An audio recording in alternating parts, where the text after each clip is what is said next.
Welcome to Sravani's media.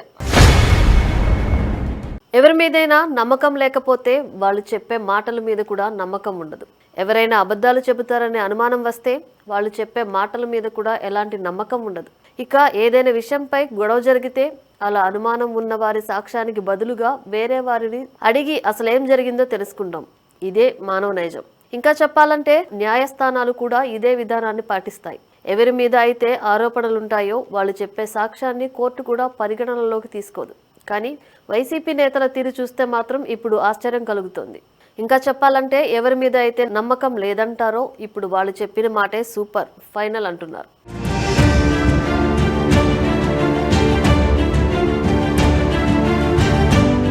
Tirumala కల్తీ నెయ్యి వ్యవహారంలో వైసీపీ నేతల తీరు ఇప్పుడు అందరినీ ఆశ్చర్యానికి గురిచేస్తోంది. ఓవైపు సిట్ ఇచ్చిన నివేదికలో పాలు అనేవి లేవని, రసాయనాలు, ఫిష్ ఆయిల్ ద్వారా నెయ్యి అనే పదార్థం సరఫరా చేసినట్లు స్పష్టంగా ఉంది.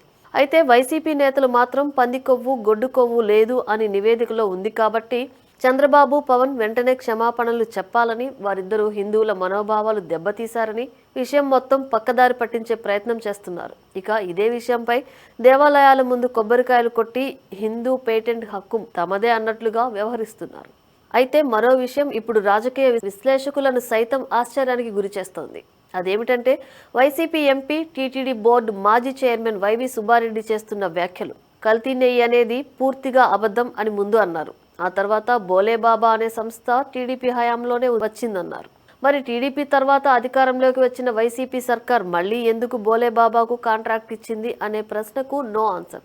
ఇక కల్తీ నెయ్యి వ్యవహారంపై కూటమి సర్కార్ సిట్ ఏర్పాటు చేసింది. అయితే సిట్ పై మాకు నమ్మకం లేదు కాబట్టే తాను సుప్రీంకోర్టును ఆశ్రయించినట్లు వైవి సుబ్బారెడ్డి తెలిపారు.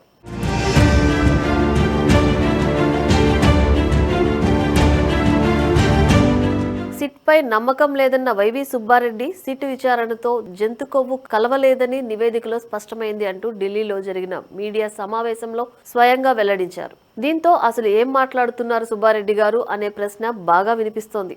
ఓవైపు సిట్ అంటే నమ్మకం లేదు, అందుకే సుప్రీంకోర్టుకు వెళ్లానంటారు. మరోవైపు అదే సిట్ ఇచ్చిన నివేదిక కరెక్ట్ అని ఎలా అంటున్నారు అనే ప్రశ్నలు వినిపిస్తున్నాయి.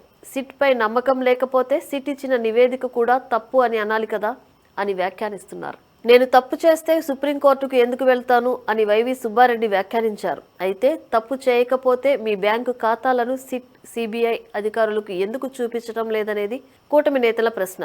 మొత్తానికి నమ్మకం లేని సిట్ నివేదికనే వైవి సహా వైసీపీ నేతలంతా నమ్మటం ఆశ్చర్యం కలిగిస్తోంది.